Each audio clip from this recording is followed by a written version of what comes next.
Hey, it's Conrad Thompson, and you're listening to, what is the name of this show? Sorry. My World with Conrad Thompson. And we couldn't do it without the Hall of Famer himself, the greatest professional wrestler of all time, the Forrest Gump of your and mine. Yeah, the last outlaw, Jeff. Jeff, how you doing today? Oh, Connie. Oh, Conrad Thompson. How you doing, pal? Lot of chatter. Got Shoes Baseball, Capital City Clash, Big Ben Bishop, Jay Lethal, myself, the Queen, shoesbaseball.com. Didn't do the show last week. Got my ass whooped in front of a live studio audience. Tennessee ain't no count. Everybody knows it. Gonna get exposed. Already did by Connie. Oh, Connie, where do we start today? How we doing? I hate you. How was that? I just don't. I don't really care for you. The only real common ground we might have here, pal, is that in real life, the tide is rolling. Yeah. A little scare, and the Vols are rolling. So, Kent State took a whooping.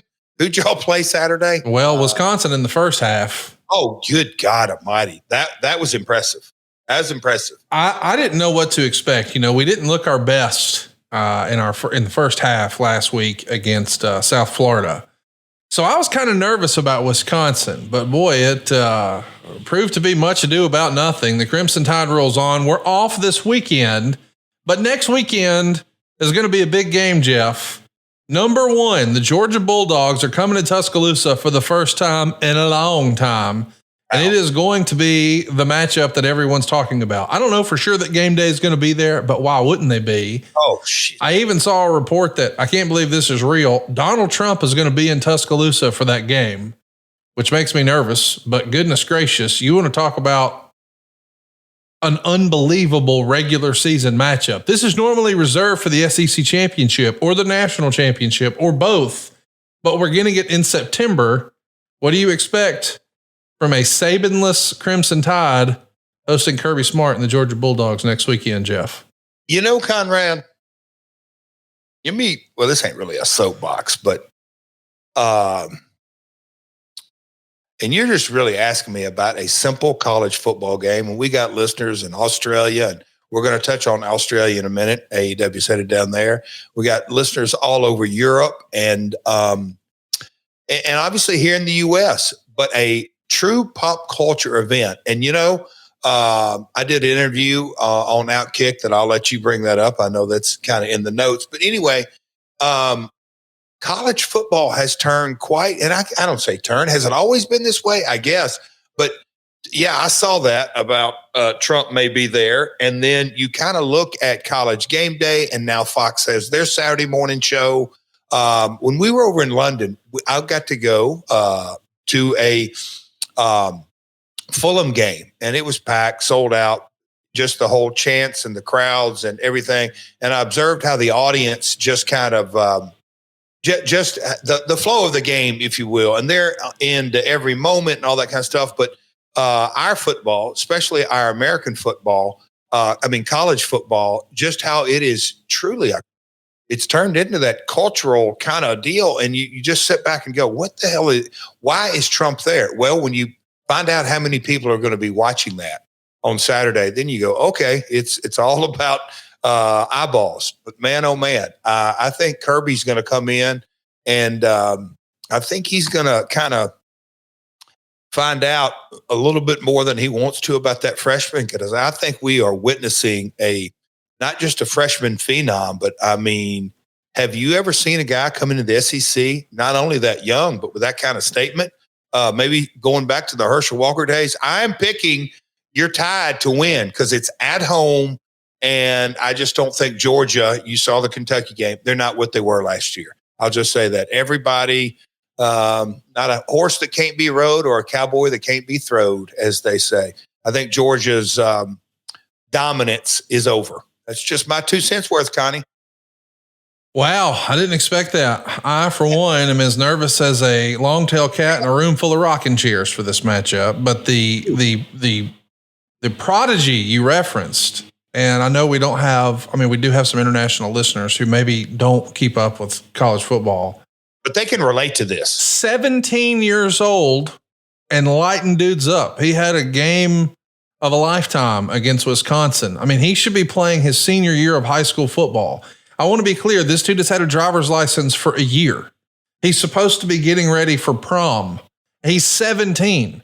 He can't legally vote or buy cigarettes or buy a car, but he's lighting it up for Alabama at 17 years old. It's unlike, this is a story that is, it's going to continue to get bigger and bigger as the season goes on. If he keeps playing like this at the end of the season, man, this is a movie, is it not?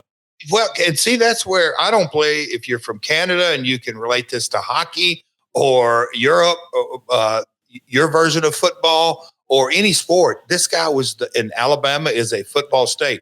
Player of the year. I guess some folks call it grade 10. We call it their sophomore year. Player of the year in Alabama, grade 10 and grade 11. Grade 12, nah. I'm going to opt out of this, and I'm going straight to college. Red shirt, nope. Start, yep. Light him up. Conrad, he's generating ratings today, and he might not be able to vote, but I guarantee he can cash these checks that his name, image, and likeness. Can you imagine the folks around him these days? But anyway, it's fun, man. It is that game will be a monster rating. It will be anyway. Football time in Tennessee and around the country. Who'd have thought, man? 17 years old from Mobile, Alabama. Ryan Williams. Keep your eye on him. And by the way, keep your eye on what Jeff is doing. You heard him reference it a minute ago. He recently hooked up with our boys over at Outkick, specifically the Ricky Cobb Show.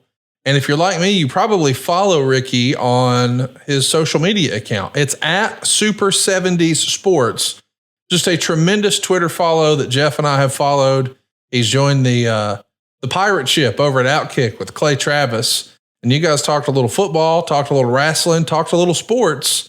And we've retweeted that from our account. So if you haven't already, be sure to check them out at outkick.com or just look for Jeff on social because I know you've posted some clips, Jeff.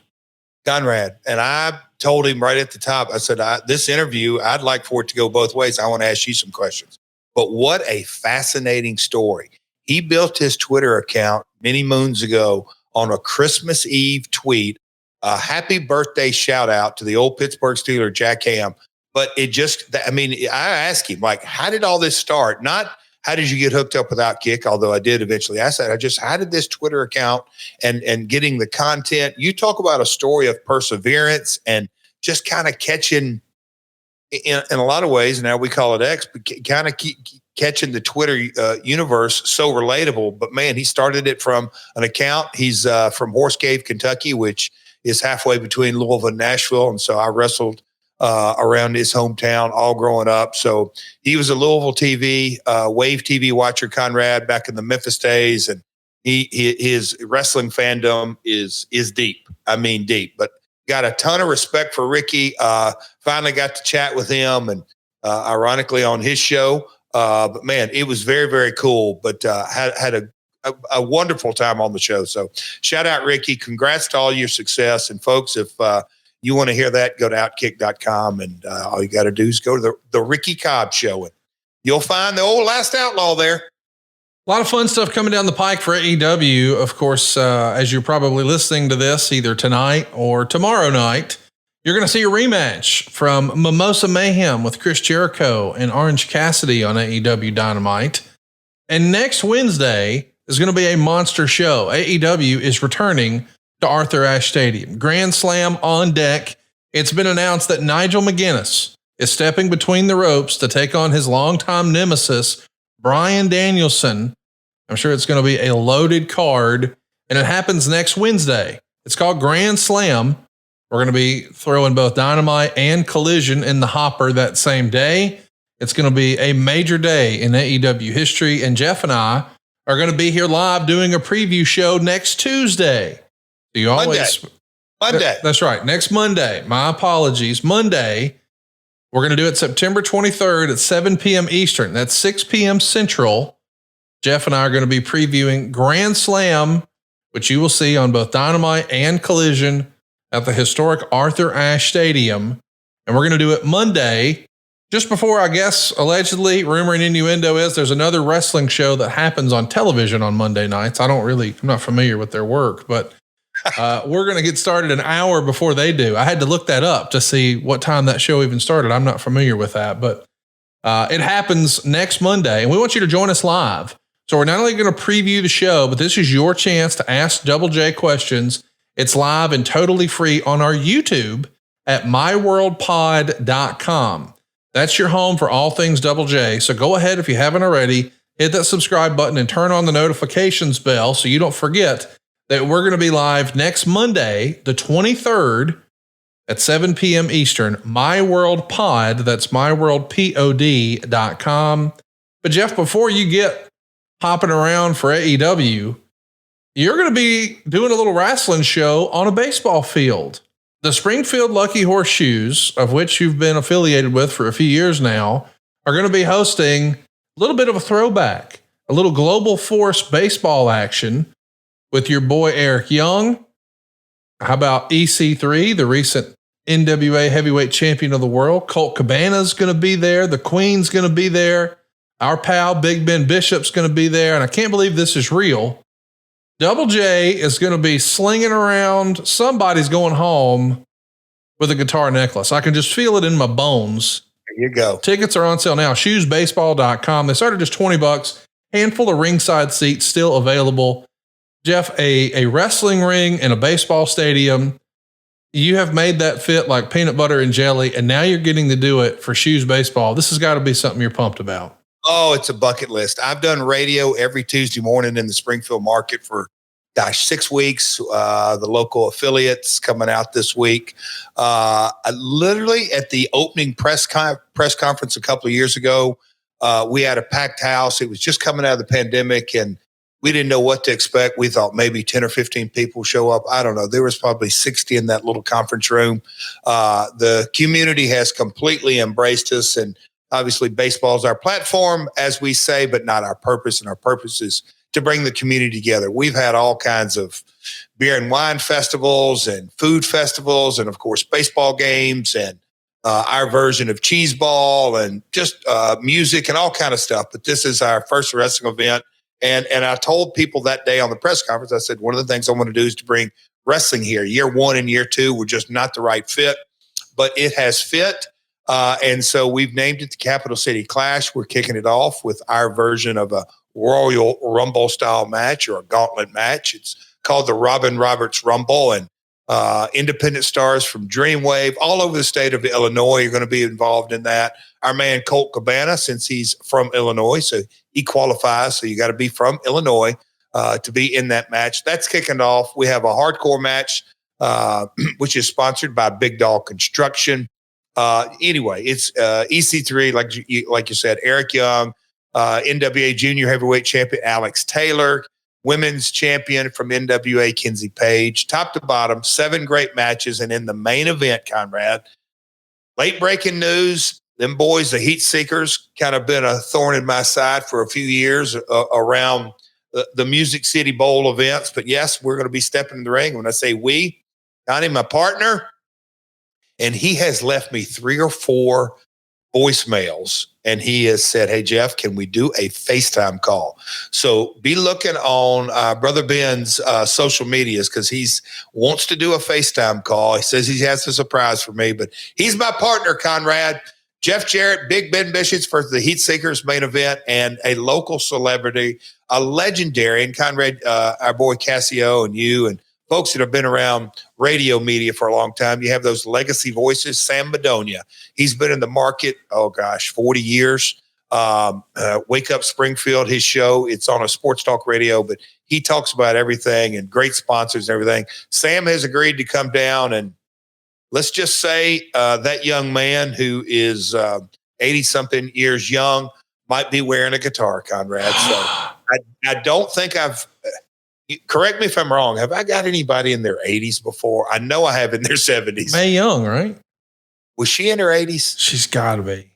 No, I'm saying, I don't know when I actually cracked. Yeah, that's what I meant. I mean, I thought she was. I think Mula was in her 70s, but anyway, it's going to be a lot of fun. All kidding aside. I mean, choosebaseball.com and can get your tickets. You nearly murdered a 70-something-year-old in a parking lot within driving distance of your house. I was just at the Tennessee State Fair Saturday night. Did you go look for the stain? The guy who trains me, Corey, he followed us out there. So me, Karen, and one of the guys in the main event, you may know him as Cody. We were walking in, and Corey, we were back there, and he goes, "Well, how do you know your way around this area?" I said, "Corey, I've been coming out here since I was a kid." I said, "But these are new buildings and all this." And I said, "Oh," and Conrad, I'm not kidding you. We had to have been. Corey might have been standing on the spot, but he was within.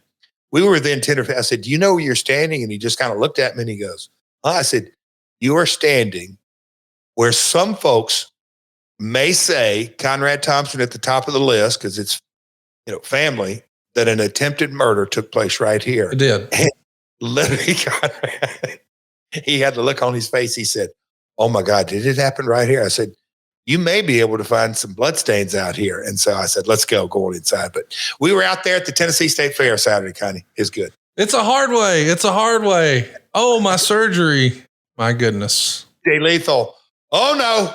Oh no.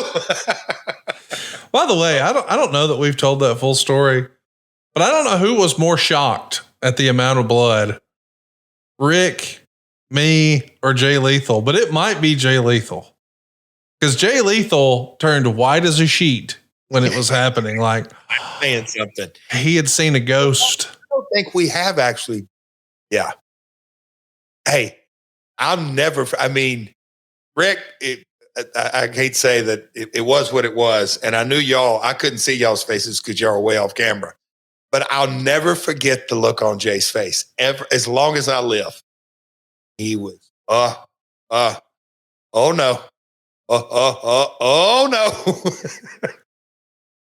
What's great is, as Rick is walking to me afterwards, just covered in blood, and there's way more blood than anybody expected. We thought a little bit. We didn't know it was going to be a horror movie.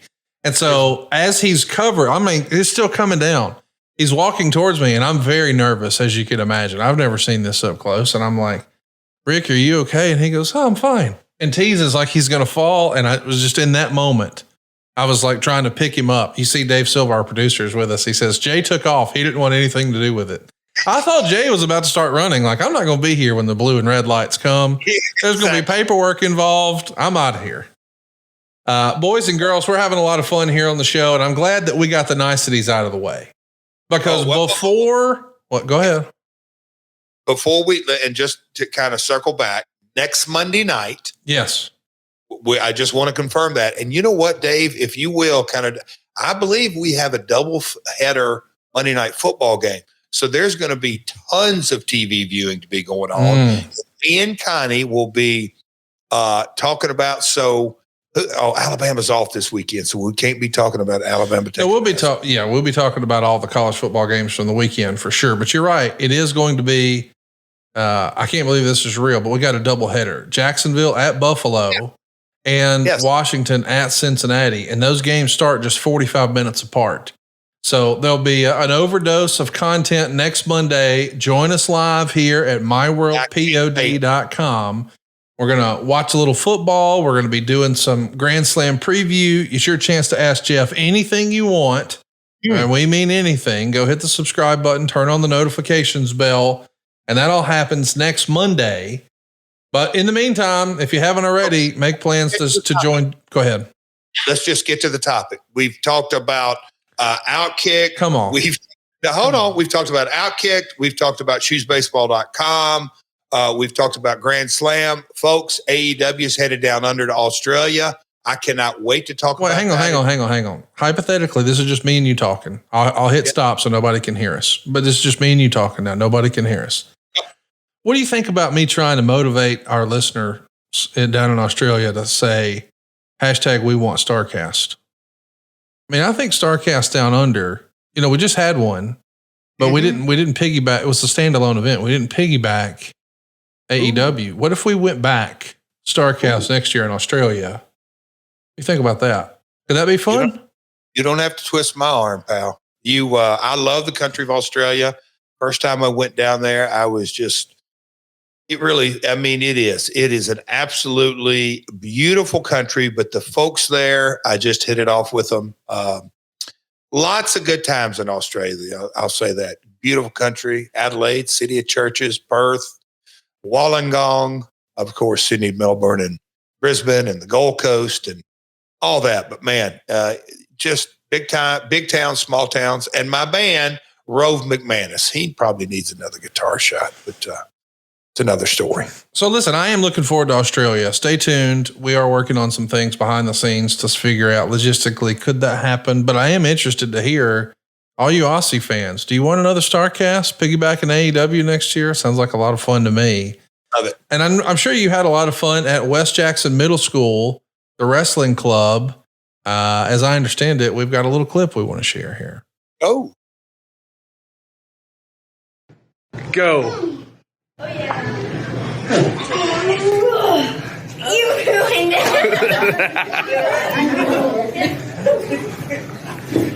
Nice. 3. Thank you.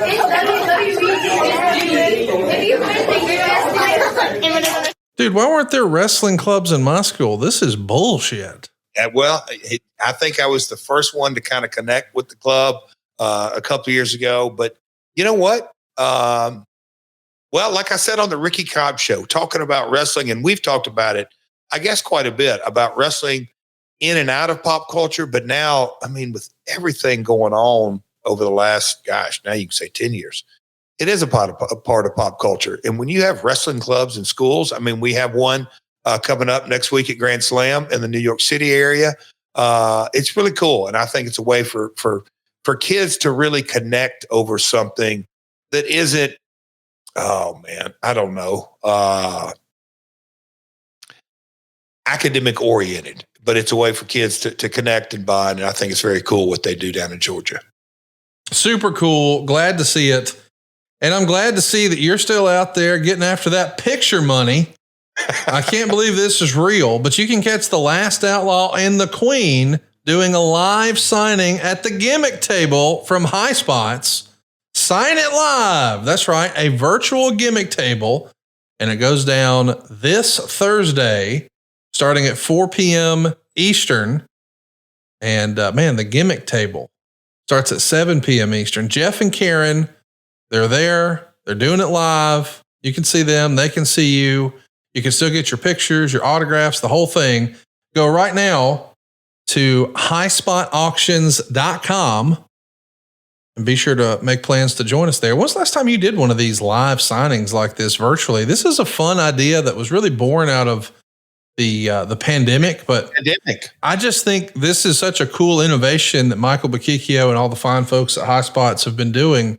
Like, this is a staple of wrestling now. I'm glad to see you and the Queen stepping up to the plate here. It just kind of worked out in the schedule, and we get to go from Wilkes-Barre and shoot over there. And the first one I did, Conrad, he was traveling. I'm trying to think where he was coming from, but he said, "Hey, I'm going to loot through Nashville." And I'm like, "You're coming through Nashville?" And I could just, he said, "Yeah, I'm going to rent a little by the hour conference room at a hotel not far." And he set up his cameras and had a good old time. So, in the news today, it came out that Amazon, everybody's going back to work 5 days a week and all that. But, out of the pandemic, all the, not just Zoom, just kind of the different ways to,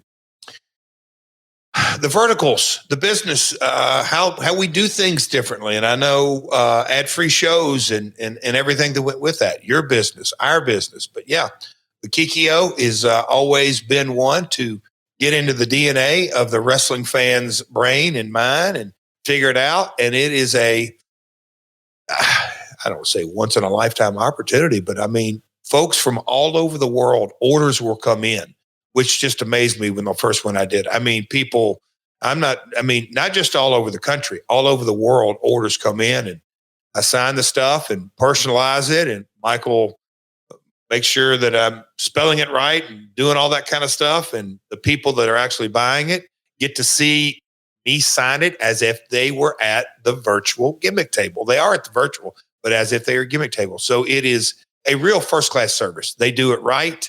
When I told Karen and kind of laid it out to her and explained it to her, she's like, I've never done that. I said, well, you're going to be doing one soon. So we're looking forward to it. Thursday, like I said, 4 to 5 Eastern is Karen, 5 to 6 Eastern is myself.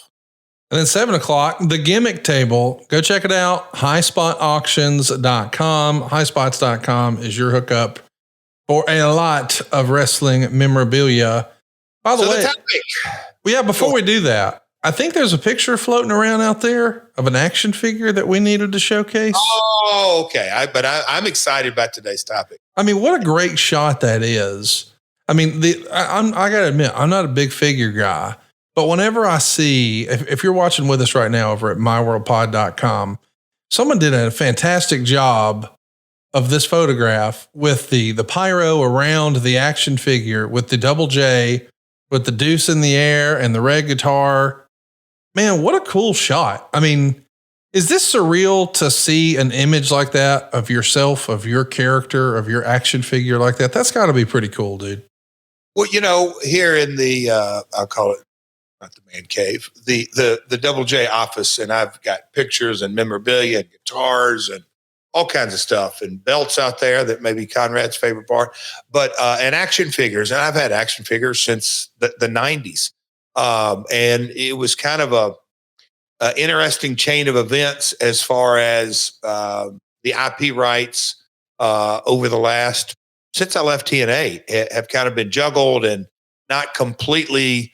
I'll just say this, things did line up, but, as we've discussed here, Ric Flair last match, in a lot of ways that red and black, was kind of decided on during that time. And next thing you know, the AEW relationship, and then I think Jazzwares, I just think they do a fantastic job and everything that went with it. And I saw them several months ago, and matter of fact, I've got the prototype right here, Conrad.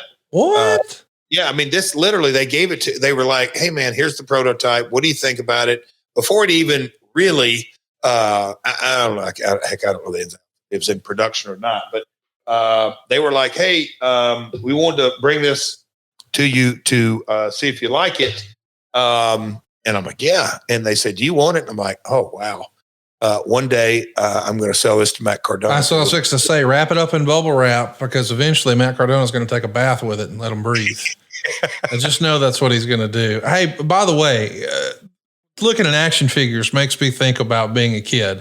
And when I was a kid, man, there was nothing better than waking up first thing on the weekends and running and plopping down in front of the TV and watching cartoons and then wrestling. But I did that with a big bowl of cereal. But then as an adult, we realized, hey, I probably shouldn't be eating all that sugar. And my wife tells me I need more protein in the morning. And that's how she found Magic Spoon. If you're looking to feel nostalgic about, the way wrestling or action figures used to make you feel, well, Magic Spoon cereal tastes just like your childhood favorites, but without the sugar and with a ton of protein. And if you're already a Magic Spoon fan, boy, do we have some big news for you. Magic Spoon has turned their super popular cereal into high protein treats that are light, crispy, and taste just like those classic crunchy cereal bars. You know the ones. They're my favorite for a midnight snack. My wife uses them as a pre-workout, and every serving of Magic Spoon, their cereal, has 13 grams of protein, 0 grams of sugar, and 4 grams of net carbs. So you can really feel good about what you're eating. The most popular flavors are fruity and cocoa, but there's many more. And their brand new treats from Magic Spoon are crispy, crunchy, and airy. It really is an easy way to get 12 grams of protein on the go. Think about that. For the first time ever, you've got protein on the go like this. You can throw it in your bag. You can take it with you to the office. You can keep one in the car. Like wherever you are, you need a little pick-me-up, you need some protein, Magic Spoon is there. By the way, for the first time ever, Magic Spoon treats are available in grocery stores with delicious flavors like marshmallow and chocolatey peanut butter. And when I say marshmallow, you know what I'm talking about. But now instead of being loaded with sugar, it's loaded with protein. How do you beat that?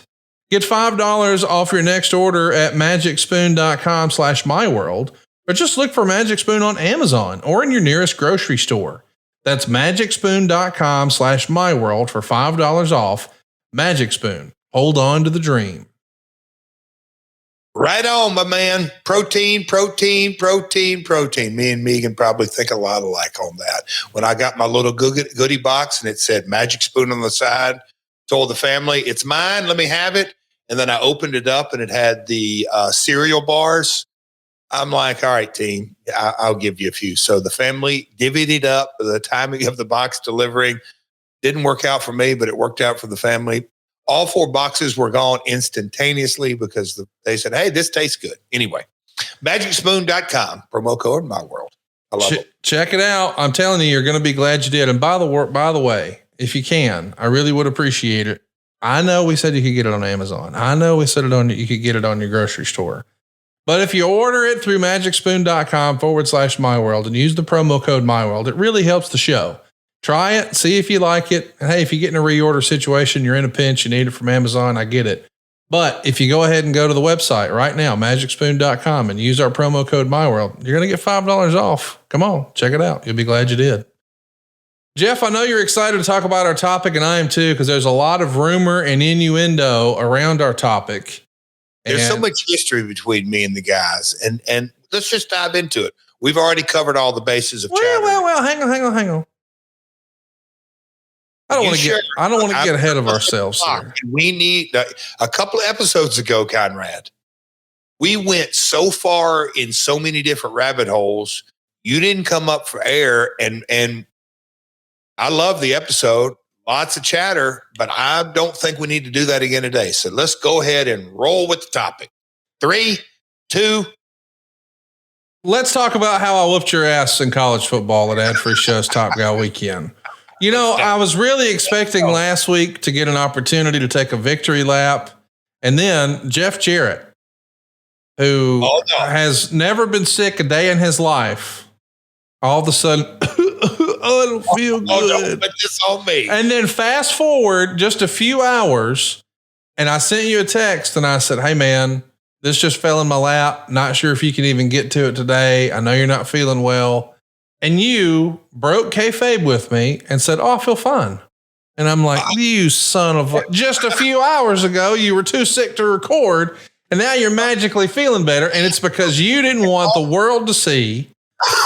Well, there it is.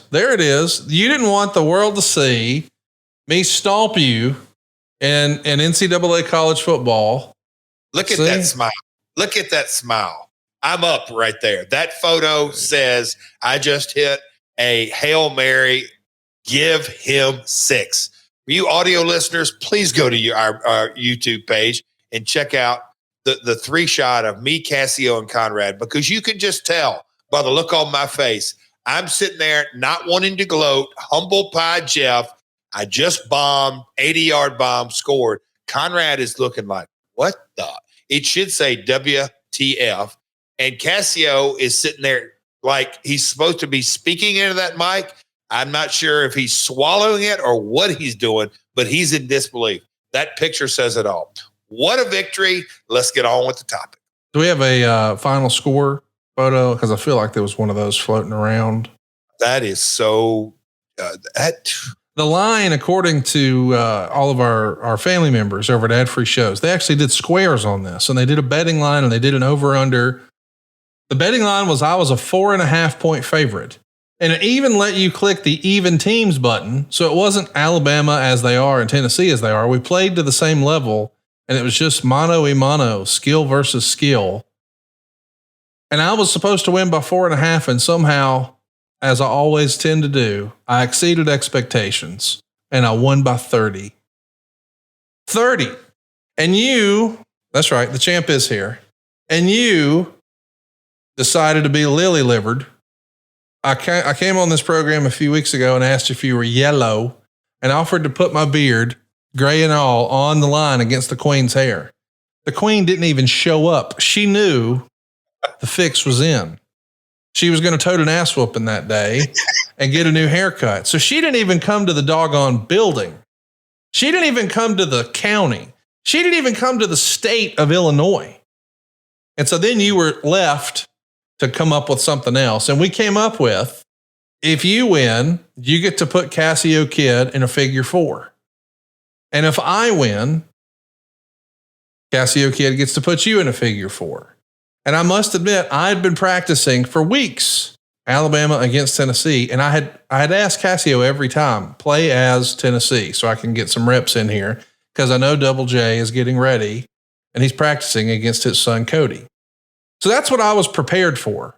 And it wasn't until we took the stage that Cassio realized Conrad screwed me. This whole time I've been helping him get good. So I willingly signed up to take your figure 4 because I know there's no chance. And now Conrad's going to tank the thing just to have Jeff break my knee in front of a live studio audience. And it didn't happen. I pulled out the win, the dub for my buddy Cassio. And then you had to submit. And I think we've got a little a video package here to explain exactly what happened. Oh, here we go.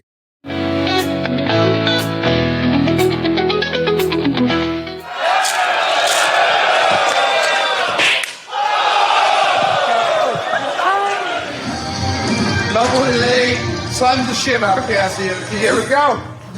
Do this. Stop that bitch. Get it. How much of you? He's got to get it on with. Don't make me call him Gerald Frisco. Oh!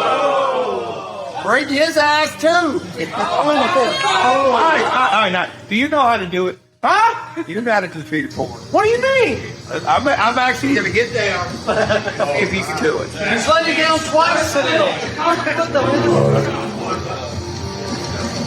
There it is. No, it ain't too sharp.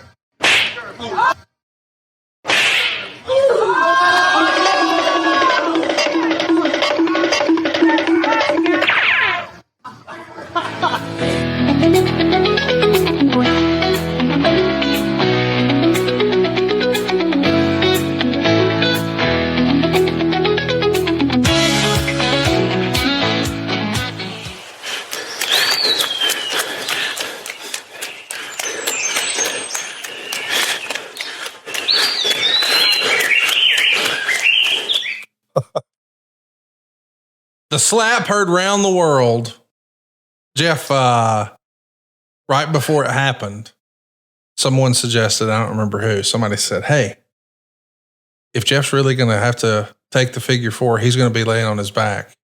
Cassio, you could slap him right then. And he couldn't do anything about it. And Cassio looked at me and I go, I mean, he did slap you. You do owe him one. And he's like, am I really doing this? I go, well, that's up to you. I'm not going to tell you what to do. But my favorite part is the look on your face when it happened.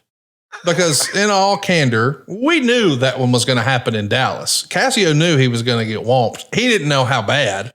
He didn't know he'd have your ring imprint permanently on his face. Oh, I was a love tap. I mean, your hand is still hurting from it. I can tell. I can tell when you're working and moving like that right punch. It doesn't have the oomph on it. The left is stronger now than the right was after that one. But that little slap and your reaction to it, priceless. Conrad, what's kind of amazing to me is that we've been doing this podcast a couple of years now. You know my history as well or better than anyone on planet Earth. And you know that I have made essentially my entire career in making better guys look better than they really are, by putting them over, by being humble and saying what's best for business. So what did I do at Top Guy Weekend? I'm not going to put my wife through that shame and all this. I'm going to say what's best for business and my partner. So when I sat down at the video game board, I asked myself, do I want to be greedy and upstage the guy who's pioneered AdFree Shows? Oh my God. Partner?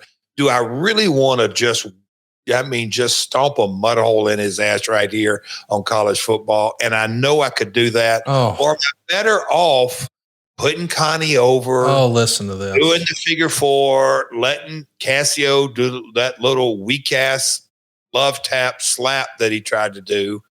And then, look, did I really try to catch him? No, I just kind of jogged along with him, and he ran for an hour and a half or on oxygen the rest of the weekend. We never saw him at the pay-per-view. So, Connie, I just would like to thank you for, hey, man, Jeff, thanks for putting me over in college football. Thanks for putting over my best friend Cassio with the lousy figure four and the slap and all that. Wow. I did it for you, Conrad. Well, I appreciate you very much. I don't know that. I think Evan Polisher, perhaps on my behalf, stole the show when he posted a tweet of you and I playing the game, and you sort of are a little sullen, looking at, man, how do I not get sacked? How do I throw less interceptions? Why is this happening to me? Why is the score 43-13? And Evan posted that picture and said something along the lines of, you can look at it all you want and it ain't going to get no better.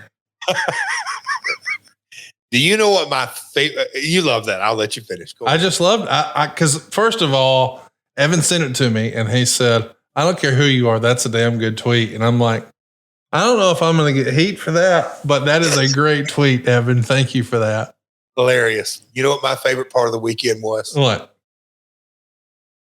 I mean, playing the game and hearing you and Cassio, just kind of your running commentary here, it went from, man, he's actually a little better than I thought.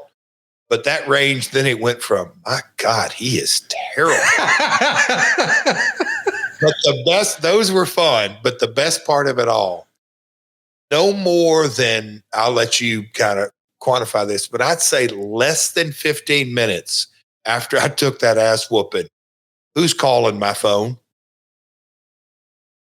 My man, Cody. He loved, you answered the phone. You were chasing Cassio, and I'm on stage, and I see Cody's trying to FaceTime, and I'm like, well, I got to answer. Yes. So I answered Cody, and he could not believe that not only did you get whooped, but it was bad. And he took so much pride and enjoyment. Yes. I was just like, Codes, and I'm thinking, then I asked him later, so Conrad, y'all were tweeting and Instagram storying real time. And my man Cody was at home, laid up in his bed on a nice Saturday morning, following that along, and he could not wait to call and rub it in. It's as if you probably told him, but that cracked me up. He was following it that closely. And then as soon as he saw that final, well, I'm calling Dad. I'm getting a FaceTime call out of this. I loved it. It was so great.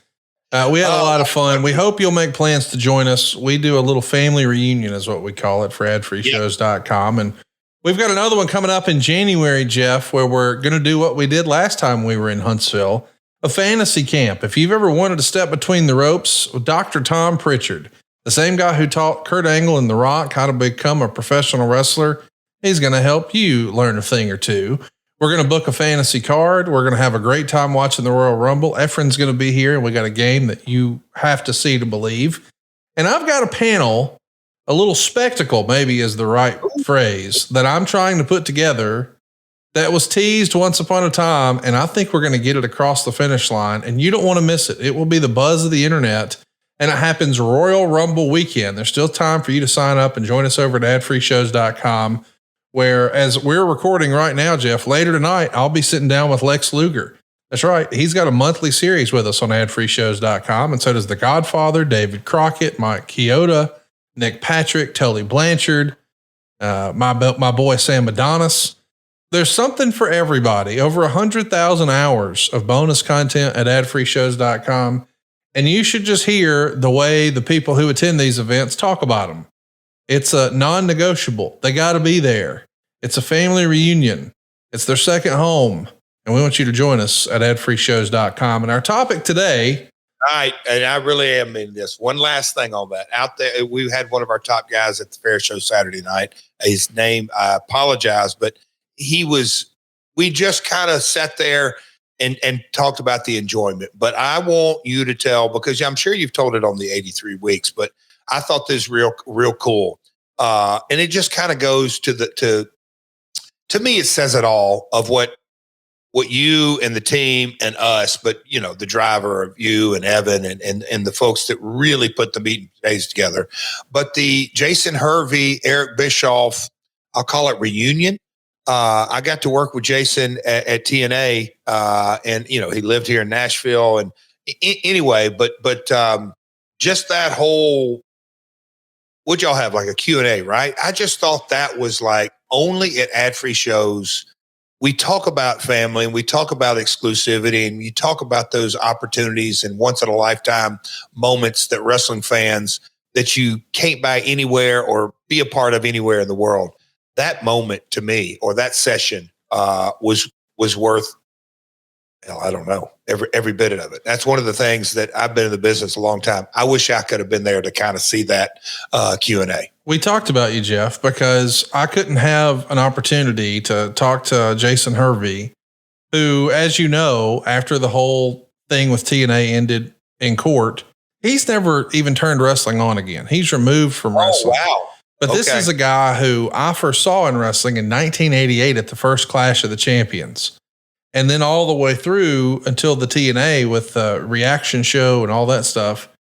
Like, he was a staple in wrestling, working behind the scenes on a lot of great projects with Eric Bischoff, but also crossing paths with you when he worked for Health South. And he could not believe that I brought that up. I mean, he turned and said, Conrad, how do you know all of this? Oh, I love it. And Jeff, Eric had to tell him off air, hey, he's friends with Jeff. And so we had a whole conversation about how full circle it was for him to be in TNA, where he's there at the beginning, where maybe without some of his help, maybe TNA doesn't even continue on the trajectory it was at the time. And then he winds up working with the company later. It was just a full circle story. And by the way, I know there's a lot of wrestling fans who think that, why would I care about Jason Hervey? And hey, I hear you. But this is a guy who was in Back to the Future. This is a guy who was on the Wonder Years. I mean, you want to talk about such a special performer and career and legacy, not just with what he did in front of the camera, but what his mom did behind the scenes, just a Hollywood icon, and then all the shows he's created since. And he has not seen Eric Bischoff in person in over 7 years. Okay. So for them to reconnect and get together and we get to pick his brain and talk about the good, the bad, and the ugly of professional wrestling, it was a nice, fun surprise. Downtown Bruno was a surprise. We paid homage. That was another one that we haven't talked about because we haven't done a show, I feel like, in a month of Sundays. How the heck did you get old Bruno Lauer? That tickled me to death. Well, it was like, hey, man, I would love to do something for Sid. And who do we know who was tight with Sid, who has some stories about Sid that we haven't heard? Because a lot of wrestling luminaries have jumped on radio shows and podcasts and shared thoughts about Sid and in the weeks since his passing. But Bruno doesn't do anything like that. Yeah. So to be able to pick his brain about not just the Memphis stuff, but also the WWF stuff, when he was main eventing WrestleMania against Hulk Hogan, Bruno's there. And of course, all the stuff that I think a lot of people just assume, he was Harvey Whippleman and now he's friends with The Rock. No, he worked behind the scenes with WWE for decades. Yes. And he's still under a talent deal with them now. It was great to finally meet him in person, get to spend some time with him. Of everybody I've met in wrestling, somehow I didn't meet Bruno, but that happened. I can't believe. No. I mean, I've never even ran across him. It's the first time I've seen him in person. Now, when your dad passed away, I did reach out to him and ask him to do a little video that he sent in. Yeah, but that was the extent of it, Yeah, they had a unique relation. I mean, it was cool. Okay. So not only Jason Hervey, but the downtown Bruno, and man, his story's fascinating. I'll never forget him coming down from Pittsburgh with. Oh boy, that's a whole nother story and another episode. But in the early days, he wasn't. I think he was a little before Mick Foley, but that was that late 80s. There was when the territory was still going, but a big fella named Goliath that he managed. And anyway, Bruno came to Memphis and never left. which is to me really cool. He's Fort Duquesne Boulevard, but he's a Pittsburgh boy, but he came to Memphis in the late 80s, and through all of his stops and travels and all this, he never, ever left Memphis, which is pretty cool. Well, we're excited to talk about some other folks that you've crossed paths with, because according to the rumor and innuendo, tonight is going to be a big night in their career as we sit here and click record. We're talking about the team we've known as the Motor City Machine Guns, Alex Shelly and Chris Sabin. I think when most people think of these guys, they think of the success they had in TNA. I must admit, I was first aware of Alex Shelly from his work in Ring of Honor, but I think you really put them together, and the push they received as Motor City Machine Guns. I mean, a lot of people, used to think that they were one of, if not perhaps the best tag team in the game at the time. And they were in TNA basically from the beginning, both trained by Scott D'Amore, who, shout out to Scott. We're like a month away from his debut of Border City Wrestling. Or no, not Border City Wrestling, Maple Leaf Wrestling. That's the name of it. Maple Leaf Wrestling. He's got the old Jack Tunney footage, which is super cool and has the trademark. And he's got a big show planned. And I'm sure in an alternate universe, these guys would have been a big part of that program. But the rumor and innuendo is that we're going to see him tonight on NXT, Jeff. It's when you told me before we hit tape, I've been excited to talk about this topic because not just if you're a fan of wrestling, to hear these guys' stories, and we're going to get into it, but just kind of a correction right off the top. Yes, I was responsible for bringing them in TNA, but they actually formed as a team for the first time, I guess officially, was in Japan.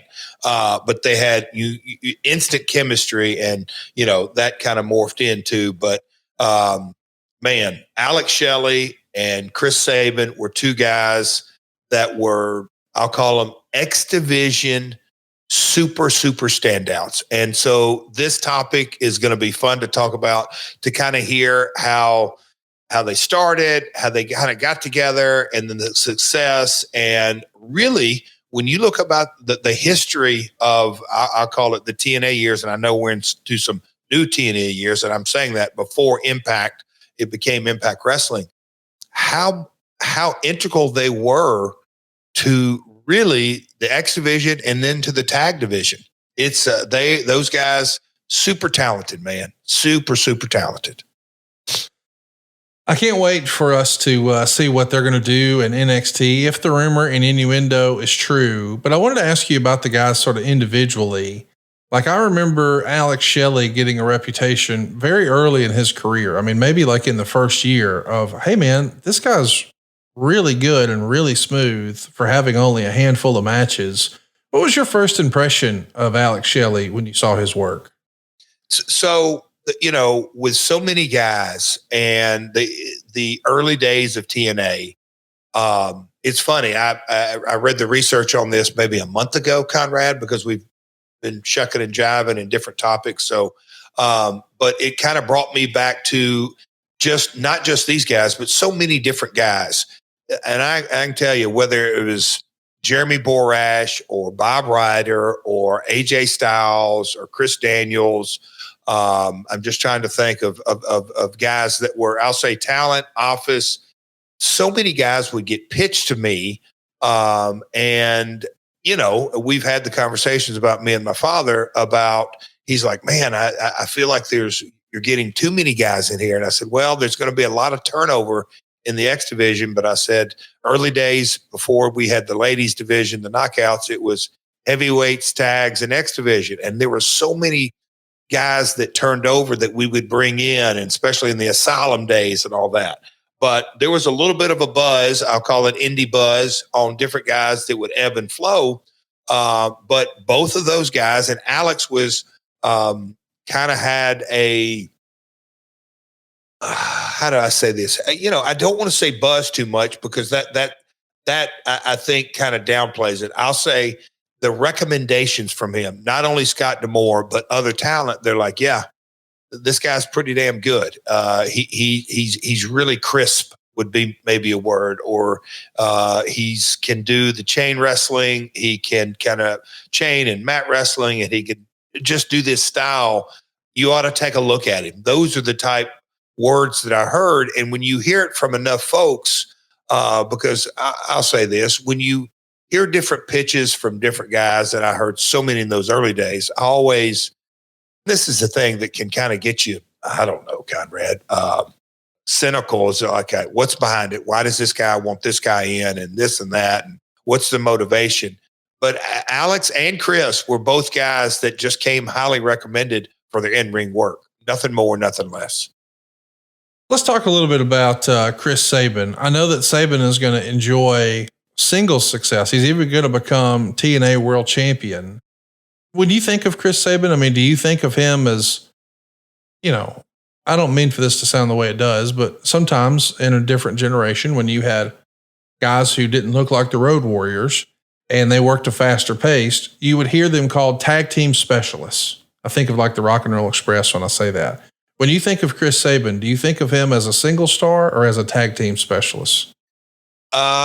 Without question. I think both of those guys, and again, this is from my brain and my perception, and I think everybody has kind of different thoughts and all that, but always, now look, we're looking at the 2000s, and yes, Nitro had a heavy influx, I'll call it, of the cruiserweights, but I think the cruiserweights had so much lucha influence.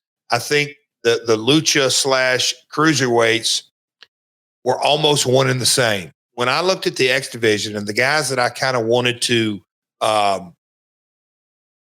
implement, and obviously AJ from day one was a guy that, look, there's going to time, and there was early that he moved out of the X division and went into the heavyweight. But the X division guys, and I look at Chris and Alex, and yes, they came together as a team. They're still together as a team and a great team. But individually, they were really, really good. Great. I'll call them X division specialists. And I think the X division wrestler put together that hybrid style, because some guys, Samoa Joe, I think, was a great X division wrestler because he could do the ground and pound from Japan, but he could also be a great base and do, he might not be doing the high flying, but he could adapt and be the base and everything that went with it. Certain guys, Chris Daniels, another guy, an X division specialist. I think Alex and Chris were two of those guys that could do a little bit of hard hitting, maybe ground game from Japan, a little bit of lucha, a little bit of European mat wrestling, but also Chris and Alex know how to showboat, no doubt. And I think their chemistry, when they became a team, that went to another level because they were identified, and I hate to say this, but had a gimmick. But the Motor City Machine Guns, Detroit, and all that, you felt the vibe and the aura about them, as opposed to just two individuals. Talk to me a little bit about the difference between an independent wrestler and a television wrestler. I don't think we've ever spent much time talking about that, but to be clear, and I think most everybody listening to this knows what we're saying. On an independent show, you're playing to the crowd, much like a non-televised live event. And on a TV show, you're just playing for the camera. And on an independent show or a non-televised event, you have a little more freedom. You don't have to necessarily worry about facing the hard cam or hitting your time cues, or you allow the artist to paint outside the lines, if you will. And on television, that's not necessarily the case. On television, we're often trying to get from this segment to the next segment, and we're trying to tell a story, and we've got to fit these pieces together, and it all makes sense. On an independent show, sometimes you can showcase quote unquote dream matches. What if this guy wrestled that guy? And maybe instead of having as much emphasis on the story, we can have more emphasis on, hey, what can these guys really do with spectacular visuals and spots and just things inside a match that can wow people, as opposed to it's a beat in a story. So when you see guys like Chris Sabin and Alex Shelly do phenomenal stuff that fans really love, and they're getting some buzz, and people are excited to see them on the independents, obviously you want to pull that into your program. But at the same time, if they've really only been working independents and haven't worked on becoming a quote unquote television wrestler, there's got to be a learning curve there. We've never spent any time talking about that. Can you give us a little bit of context?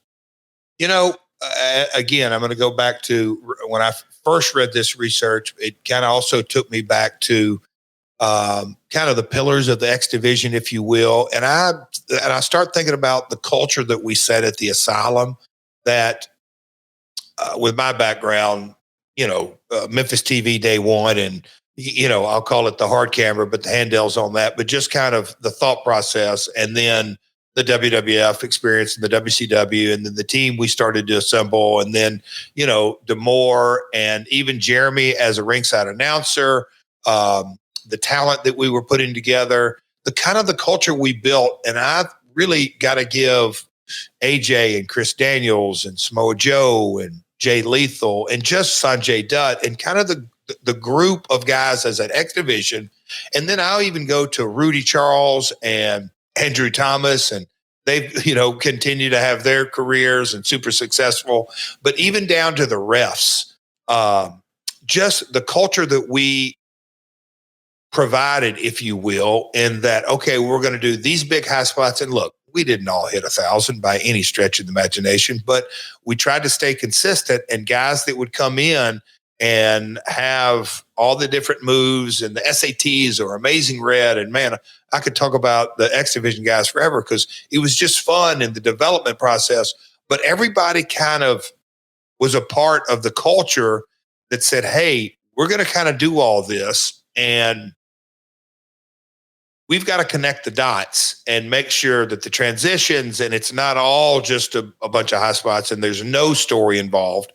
But as a part of making sure that we were telling stories in the matches, part of that was, how do you tell the stories? And I can remember being up in the ring in sometimes in pre-production stuff, and I'm like, hey, camera, 3 and 4, your handhelds right on each ring post, they're your best friends. So when you do this big move, find that camera right there. And so I think as a division, if you will, and producers and refs, I kind of think we all created that culture that at the end of the day, the Asylum or the Impact Zone in Orlando, these folks are going to be rocking and rolling, but you have to end up in the right position. So Keith Mitchell and the directors and the cameramen can get the emotion, because you guys can work your ass off and do all these kind of moves. But if we can't capture the emotion on camera, I don't want to say it's all for naught, but it's all for naught, because we are an entertainment business. So Alex and Chris were two of the guys that you can't say instantly, but man, oh man, they wanted to learn and did learn. And it's pretty obvious they learned a lot, because they're still going, if your rumor is right about tonight, especially. Well, I can't wait for us to talk about, some of their tag team matches in TNA. But before we do, I want to tell you about a little life hack, a little cheat code that Jeff and my wife Megan have discovered. I'm talking about Lumen. Lumen is the world's first handheld metabolic coach. It's a device that measures your metabolism through your breath. And on the app, it lets you know if you're burning fat or carbs. And then it gives you tailored guidance to improve your nutrition, your workouts, your sleep, and even stress management. Here's how it works. All you have to do is breathe into your Lumen first thing in the morning, and you'll know what's going on with your metabolism right then in real time, meaning whether you're burning mostly fats or carbs. And then Lumen will give you a personalized nutrition plan for that day based on those measurements. You can also breathe into it before and after workouts and meals, so you know exactly what's going on in your body in real time. Now, here's why your metabolic health really matters. Think of your metabolism as almost like your body's engine. It's how your body turns the foods you eat into fuel that keeps you going. And because your metabolism is at the center of literally everything your body does, optimal metabolic health translates to a bunch of health benefits, like easier weight management, improved energy levels, better fitness results, better sleep, and even helps your focus. Lumen gives you recommendations to improve your metabolic health with each breath. You can do it before and after your meals, before and after your workouts, but it really is a cheat code. I think everybody listening to this knows that my wife is in the medical research business. And so because she is around it all the time, she gets really excited when there's an advancement like this. When we first decided we were going to test Lumen and see if we would endorse it here on the show, my wife was giddy. Like, she couldn't believe what this thing does. She painted the picture for me that, and I think we've all seen this, Like maybe even in the 50 Cent video, as a matter of fact, back in the day, you see a guy in a doctor's office on a treadmill wearing a mask hooked up to a bunch of wires. All of that, like you got to schedule something 6 months in advance and take off work, and you got to get hooked up to these machines, and you got to wear the mask, and you got to get on a treadmill, and the doctor's running around with a clipboard taking notes. You've got that in your hand now with Lumen. It's unbelievable. You can just throw this in your backpack, leave it on your nightstand, sit it on your desk, and it's just there with you. You breathe into this, dude, and on the app, it tells you exactly what you need to do to get the most out of your body that day. This is a real life hack from my wife. You know, she's been doing some studying on fasting, and sort of one of the big crazes right now is like an 18-hour fast. And that sounds nice as a one-size-fits-all solution, but we actually know somebody who, using a Lumen, discovered they needed to stop their fasting at like the 11th hour. Because if they got to hour 12, their body would be sort of panicked, like, hey, we're not getting anything. What's going on? We need to operate differently. So all the good that she had done by fasting for 12 hours, she would undo it for the next 6 until she ended her fast. She stopped doing that, and boy, has it made a big difference. Megan knows a doctor who's lost 45 pounds using Lumen. Think about that. A doctor. That dude knows what's going on, but he needed the hot tag from Lumen. So if you're ready to take the next step in improving your health, go to lumen.me/myworld to get 15% off your Lumen. That's lumen.me/myworld for 15% off of your purchase. And we thank you, Lumen, for sponsoring today's podcast. Conrad, can I give a little testimony here about the cheat code, right? That is, you called it a life hack, a cheat code. Well, Lumen. So when I decided that I was going to get in the best shape of my life 3.5, 4 years ago, whatever that was, one of the things that the trainer I was working with is, he said, man, you've got to up your protein calories. You just have to. When you wake up and wait 2 hours, 3 hours, whatever your morning routine's going to be, you're going to have your coffee and maybe a yogurt and fruit, all that. He said, you're really, at the end of the day, you got to get protein in your system.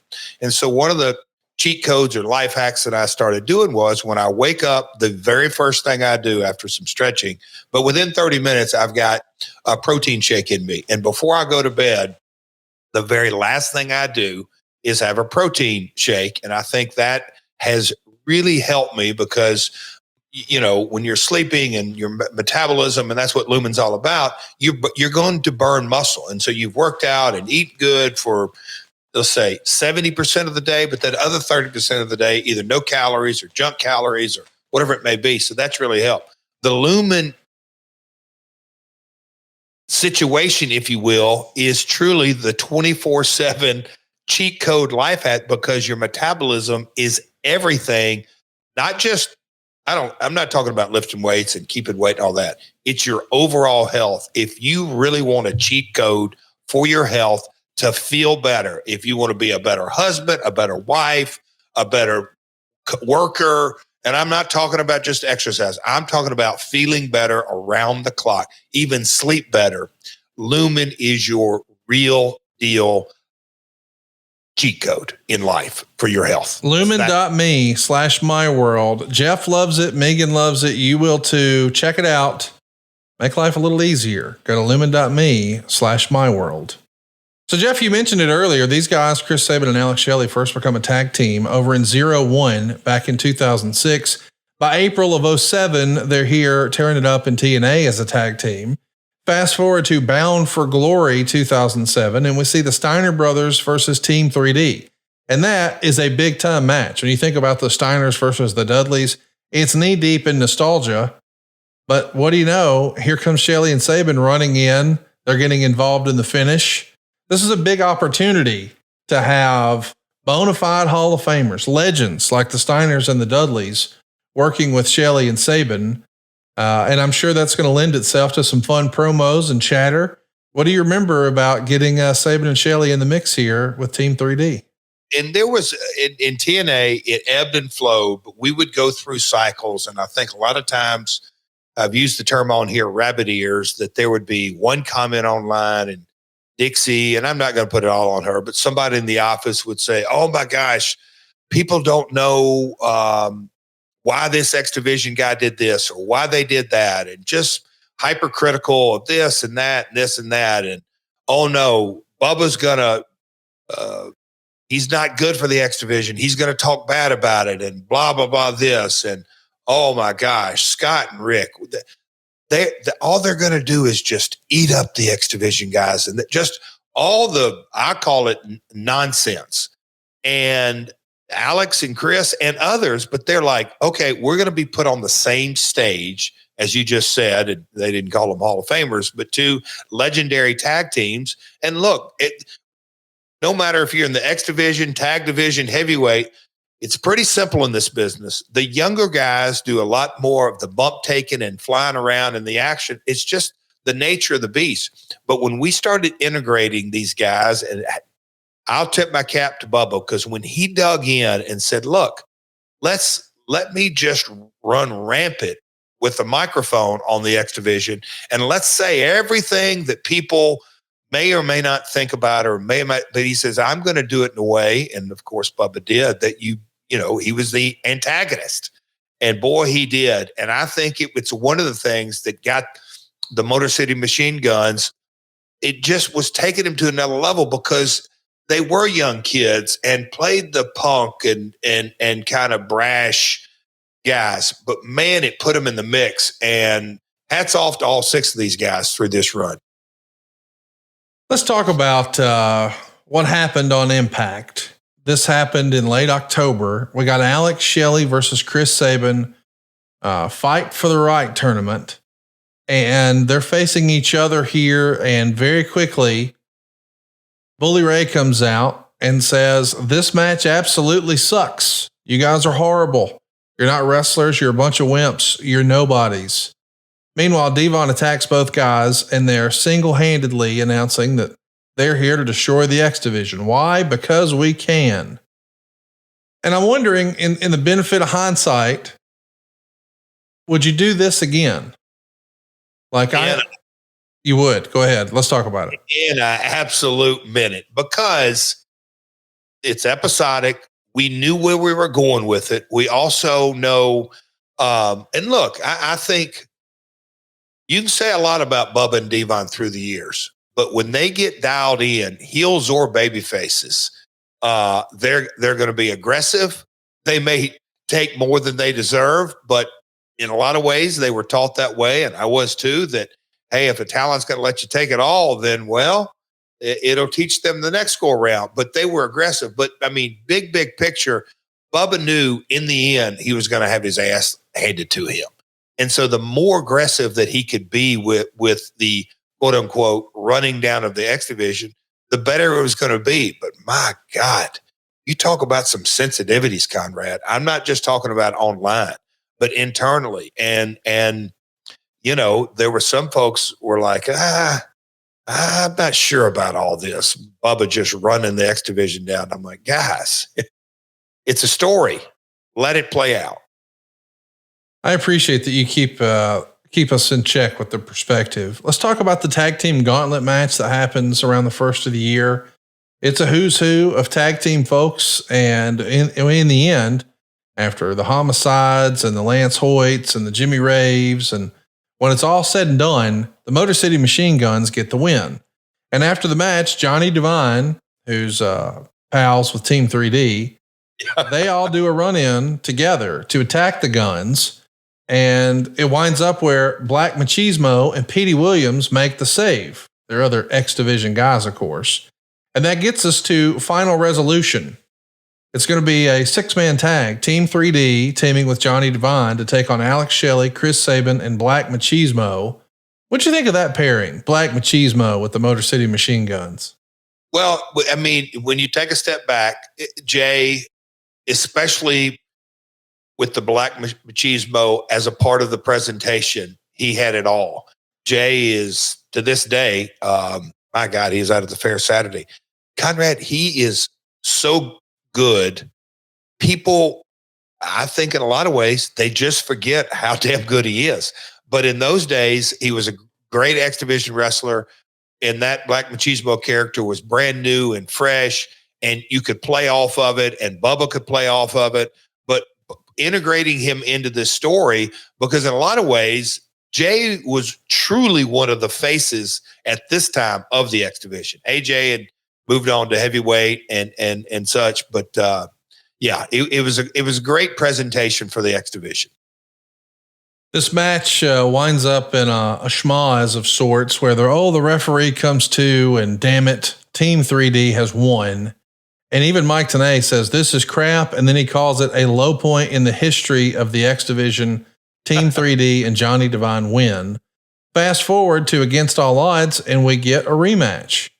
Black Machismo once again teaming with Motor City Machine Guns against Team 3D and Johnny Devine.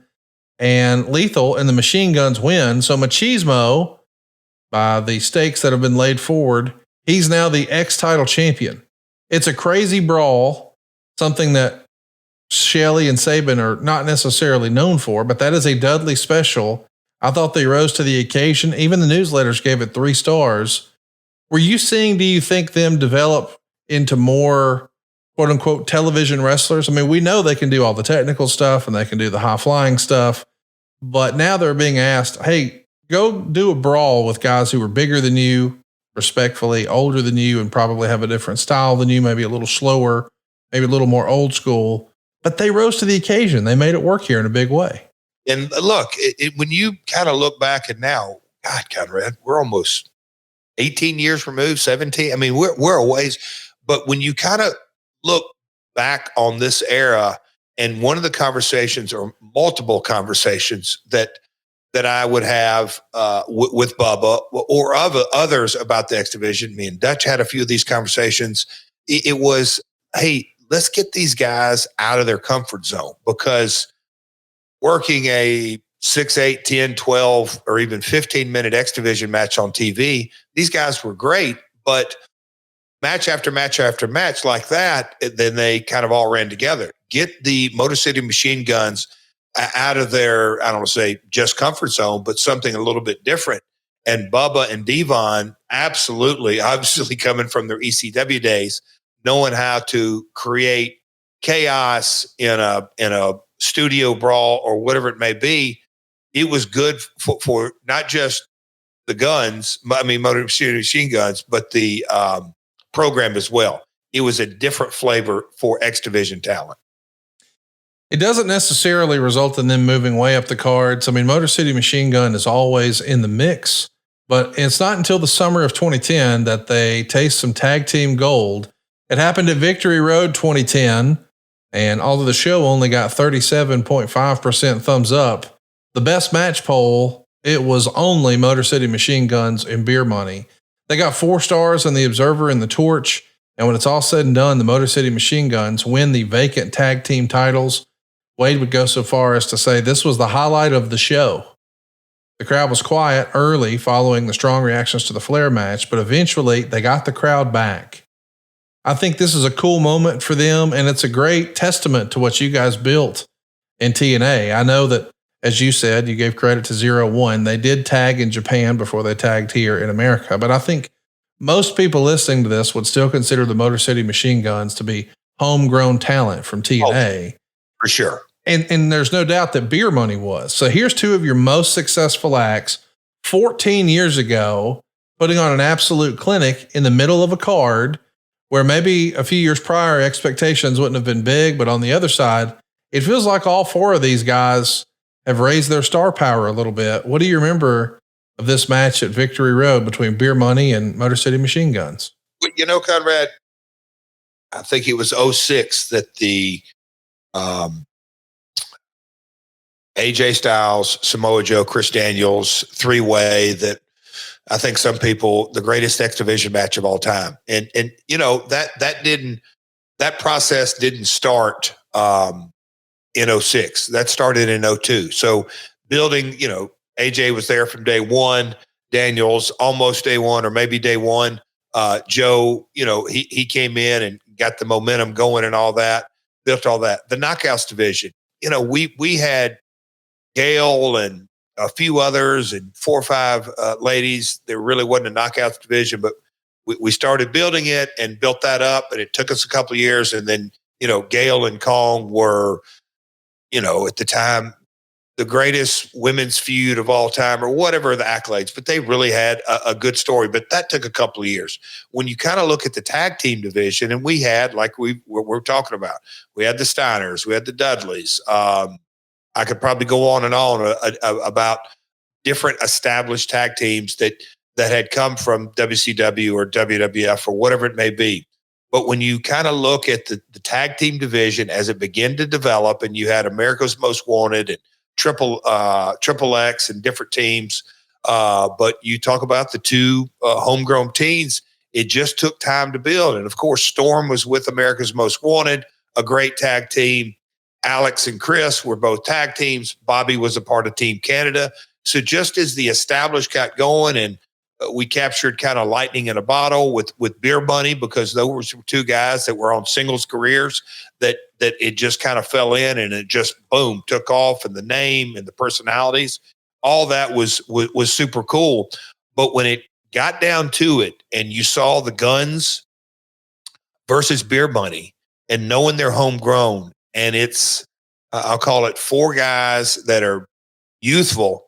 Conrad, I mean, they tore the house down because they had their style of wrestling, which obviously was different than Steiner's or different than the business continues to evolve. And man, those guys, I think I'd love to kind of go back and compare, but I think there was a time that we had the best tag team wrestling in the world at this point. I don't think that can even be argued, because we haven't even talked about coming in next is going to be Generation Me. We know them these days as the Young Bucks, but back then they were Max and Jeremy Buck, and they're going to get in the mix with the Motor City Machine Guns, including a live impact with Jeremy Buck taking on Chris Sabin. It was way too short. Sabin gets the win. They only have like 3 minutes here, but I think it's interesting that you've got the Steiners, you've got the Dudleys, you got the Motor City Machine Guns, and you got the Young Bucks here. And no disrespect to Sabin or Shelly, I think watching this show at the time, I would have thought, well, they're going to be the breakout stars. And we know it wound up being the Young Bucks who sort of blazed their own trail to create AEW and all that jazz. But what a loaded tag team division you have here, where, what's next for them after the Dudleys? Well, how about Beer Money?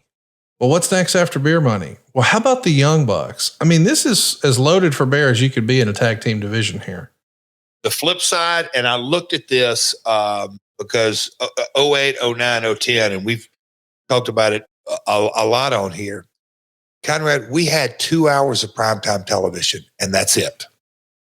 To juggle the talent during this time frame, it really was just difficult because not every look, you can make an argument, these guys should have been on, or these guys should have got a win, or we should have built this or that and all that. It was, Okada was here during this time, a young boy from Japan.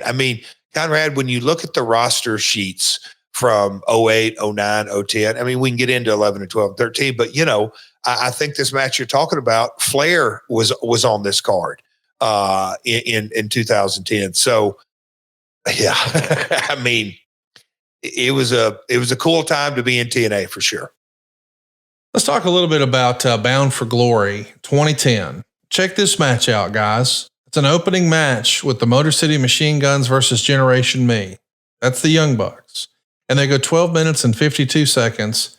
They steal the freaking show. There's This Is Awesome chants. It gets 4 stars. And I want to encourage you, if you're going to watch one Motor City Machine Guns match today, make it this one, Bound for Glory 2010 against Generation Me. And there's a lot of wrestlers who you watch on TV on Mondays, on Tuesdays, on Wednesdays, on Fridays, on Saturdays. And they would say that their two biggest influences as far as tag team wrestling go are Motor City Machine Guns and the Young Bucks. They used to do a double team move that Pac still does in AEW that was known as the TNA kick at the time. And it became a staple. All the double team moves and all this, like real innovation was in place here. And I, for one, am thrilled that after all this time, if the rumors are true, we're going to see them tonight on a WWE stage. How proud are you of these guys? You want to talk about innovation, perseverance, determination. You can't heap enough great superlatives on these guys, can you? It's going back to, man, I got lucky. I got blessed. I mean, just the timing of it all together. And you think about, I just kind of referenced that the X Division, the pillars of that really started in 2002, but it wasn't until 2006 that they really had, oh my God, this match main evented a pay-per-view, and it absolutely deserved to, and it should have, and all the kind of accolades that it got. Well, that's 4 years. I think this is when the Bucks, in a lot of ways, hit the national scene for the first time. This is pre-Japan, New Japan, and certainly pre-Ring of Honor, if I do all my recollections correctly. And look, they were really just getting started. And so you take the Bucks, the Guns, and we could go down the list. But these two guys from Detroit, Michigan, and I remember Conrad. They used to hold their hands up in the air, and it was like, yeah, this is because I think I asked Sabin for the first time. I'm like, no, help me understand. Yeah, there's a photo of it. Well, that's Michigan. The state of Michigan is kind of his hand, and he's pointing to where Detroit is.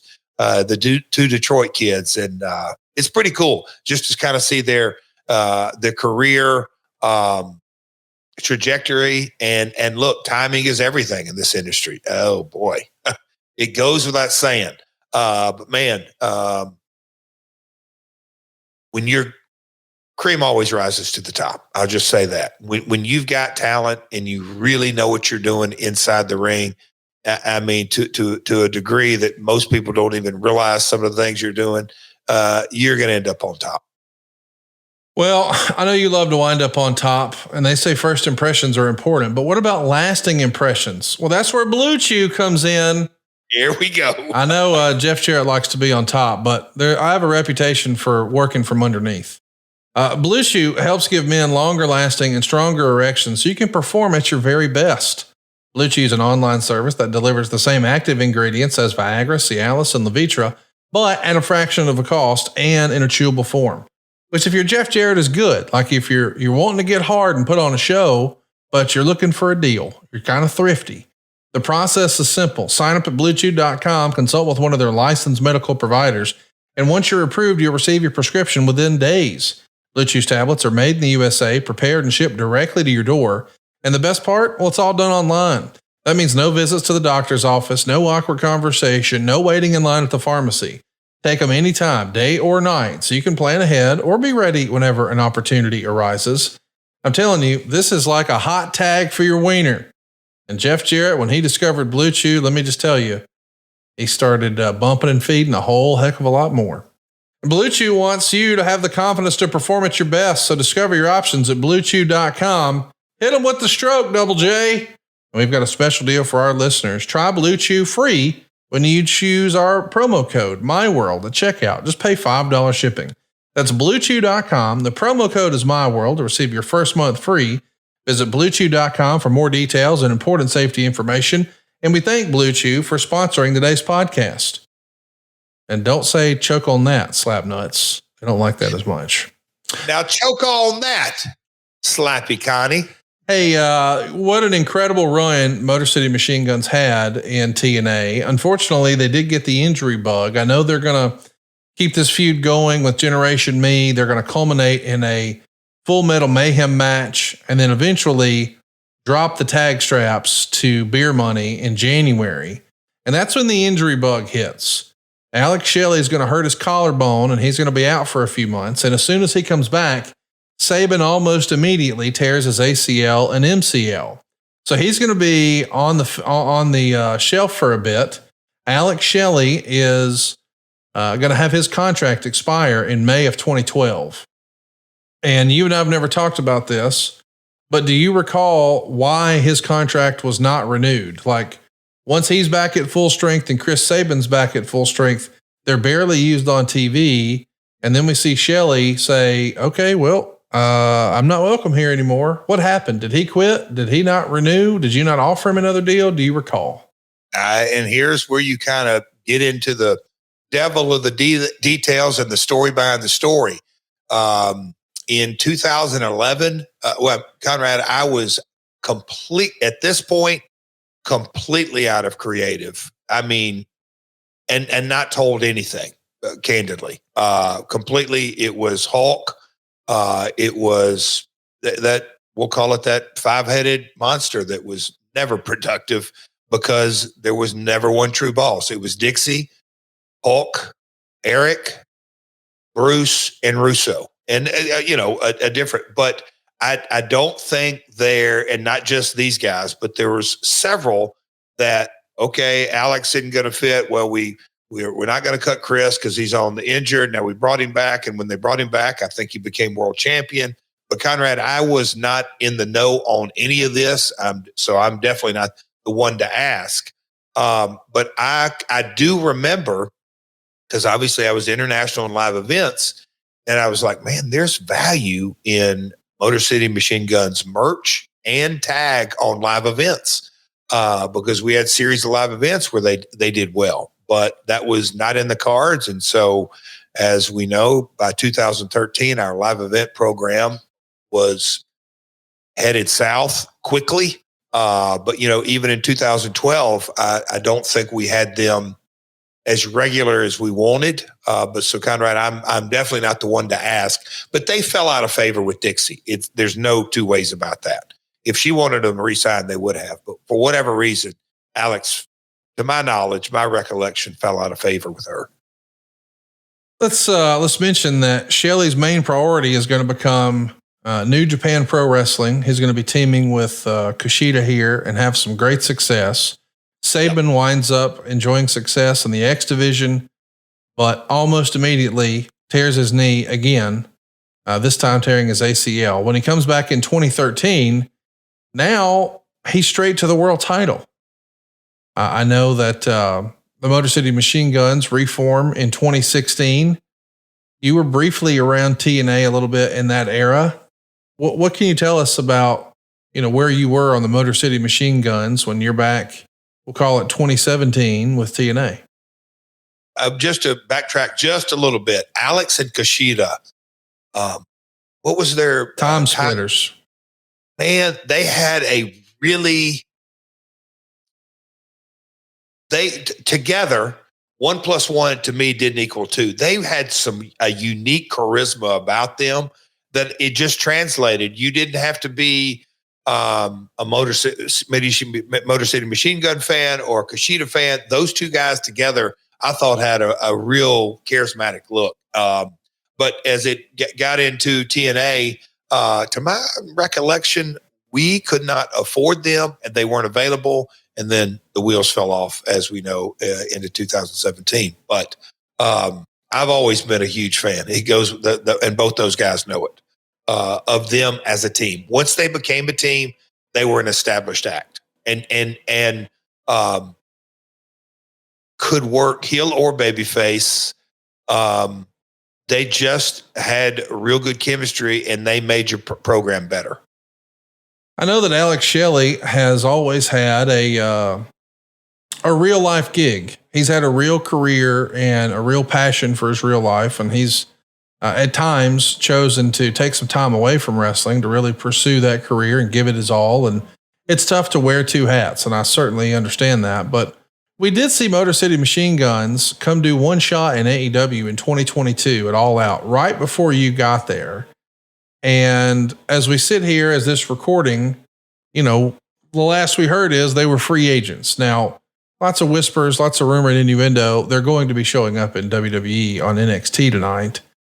Do you have any concept or guess as to why it didn't work out with Motor City Machine Guns and AEW? Not until I read the research. I missed that episode. I literally missed the episode. So I have zero context. It was before my time. And I think, Brother Silva, if you'll put that picture back up, I believe Jay Lethal was out there because I saw the back of Satnam's head.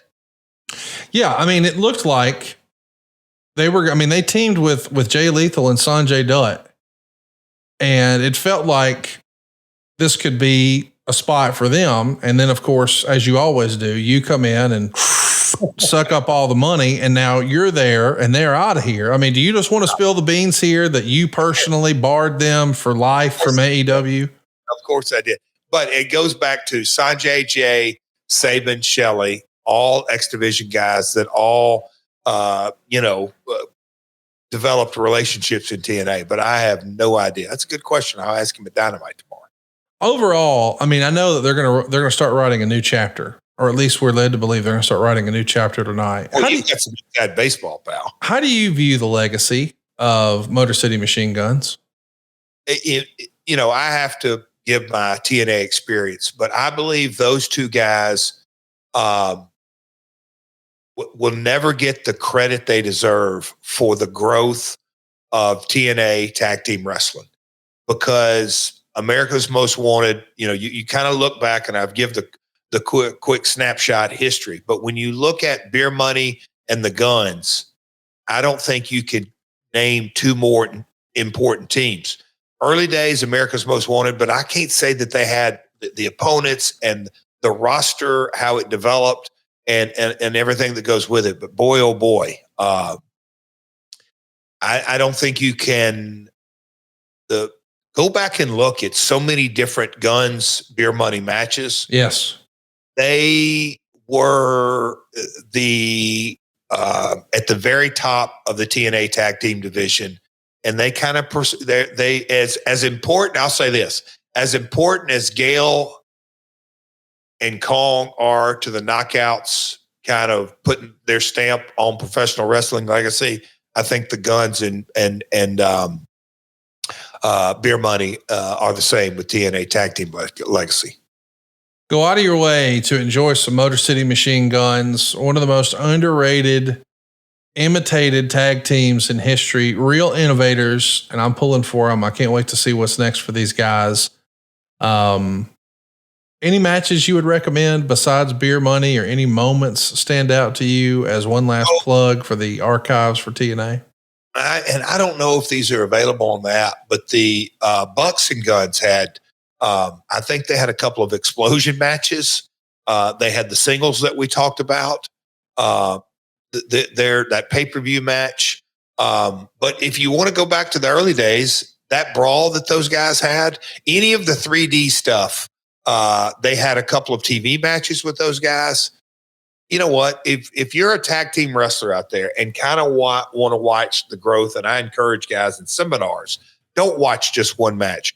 Watch the progression of a talent from, heel to babyface or whatever it may be. Watch the progression of the Motor City Machine Guns as a team, and you're going to pick up on some stuff that is absolutely a part of a recipe for tag team wrestling success, for sure.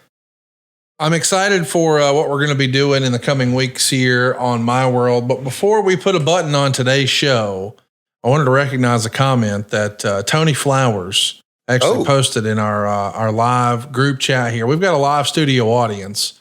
I appreciate all you guys hanging out with us from AdFreeShows.com. But Tony says, if anyone here is considering signing up as a top guy, do it. The fantasy camp was my wife and I's favorite weekend we've ever had. He would continue, not only is it the best value and entertainment, but I feel like I'm getting over on AFS with what I get for the money. It's the best gift I got was my wife gifting me a year of Top Guy for Xmas a few years ago. He says, I fully believe in it. It's just been such an amazing experience. The friends we've made, the experiences. I'll tell anyone who will listen. So if you've been on the fence about perhaps joining us for Top Guy Weekend in Huntsville and Fantasy Camp next year, take a look at adfreeshows.com. I think you'll be glad you did. Hey, I want to hit two more things before we get out of here, Jeff. I know we've kind of been all over the place, but over the weekend, the UFC ran the first ever sports event that I know of at the Sphere in Las Vegas. Now, we had seen, U2 and some other performances happen there, but this is the first time we got like a sporting event. And when we saw it, all I could think was, man, I can't wait until we see something from WWE or AEW there. I'd love to see professional wrestling in that building. I mean, what a view this is. If you're watching with us on YouTube, I want to be clear. That's not the building on the right-hand side. That's all a video board. And it's like 8K. It's gigantic. And that little dot in the middle right there, That's the actual octagon. So the visuals that you could do in this are out of this world, but supposedly so is the rent. Yeah. If you had to guess, Jeff, do you think it's likely that we see a wrestling event in the Sphere in the next year or so? That last couple of words you threw on there, next year or so. Like over the weekend, I discovered, and my dad doesn't listen, so I can share here. My dad's birthday is in December. So it always sucks as a December baby. You know, you're going to get a birthday present right by Christmas. It's kind of weird, but they're doing an Eagles residency there. He loves the Eagles. So I think my Christmas / birthday present is going to be, I'm going to knock out the airfare and the hotel and get mom and dad some tickets. And as I laid that out to Megan, she said, well, I want to go. Yeah. And she's not normally saying, I can't wait to go to Vegas or I can't wait to see the Eagles.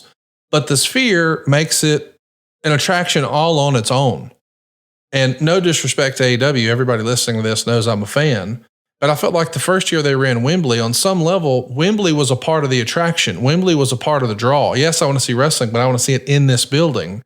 My wife is interested in flying across the country to go to a concert for a band that she likes, but she doesn't love. It's because of the Sphere.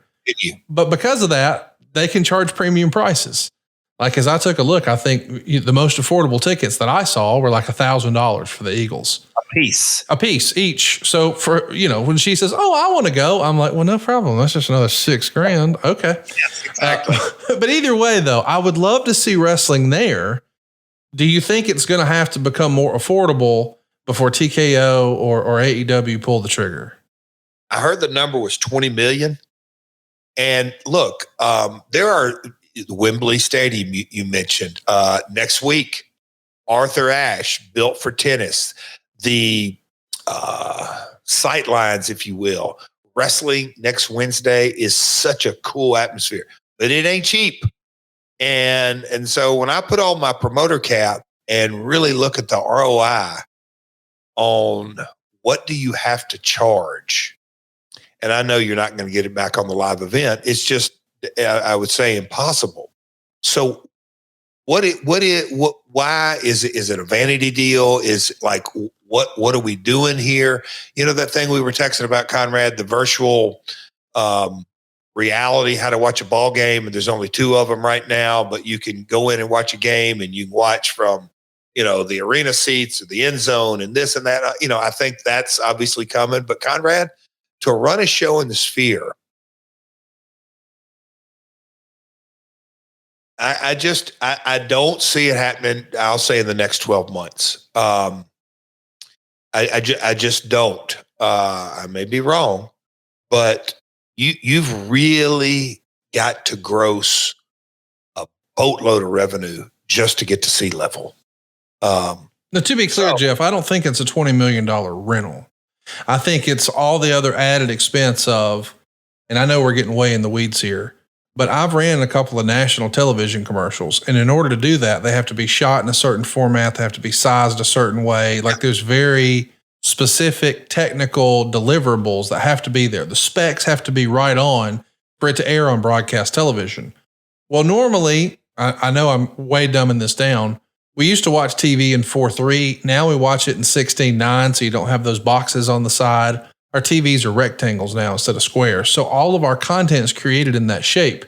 Now you're going to have to create all new graphics and all new images that are just all around you and sort of immersive. And what got me so excited about this, and you and I have been talking about it for a few weeks, is this new sports bar, Cosm in Dallas, where it looks like, and they've set up a camera for different sporting events. So it looks and feels like you're at that venue, you're at that arena, but you're not. You're just like in a sports bar where there's food and bars and restaurants, but you're not at a stadium with 90,000 other people. But boy, it feels like it. And going back about 15 years ago, I remember they did a national championship game in the movie theaters where you could wear like 3D glasses. So you could see the national championship game. Florida was beating up on somebody. And I thought, hey, this is cool. It didn't last. I think this will last. And I wonder if the Sphere is sort of the first iteration we're seeing like that, because I personally, as a wrestling fan, I would love if that Cosm thing in Dallas, if that sports bar, if we could watch WrestleMania there and I don't have to mess with the stadium, if I could have seen the Wembley show for AEW there, if I could see the Tokyo Dome show from there, where it feels like I'm there, I'm surrounded by people, we're all cheering, but we don't have to deal with traveling all the way to Japan. Like, that gets me really excited about what's possible. And I hope that somebody makes the investment to make that sort of experience happen, because I would much rather watch a WrestleMania surrounded by people in a stadium-like event that's not actually a stadium, if that makes sense. I was going to say, man, society, we are dumbing it down and making it simple, but it's all the, not just user experience, the consumer experience. So it'll be interesting, Connie. I don't know. I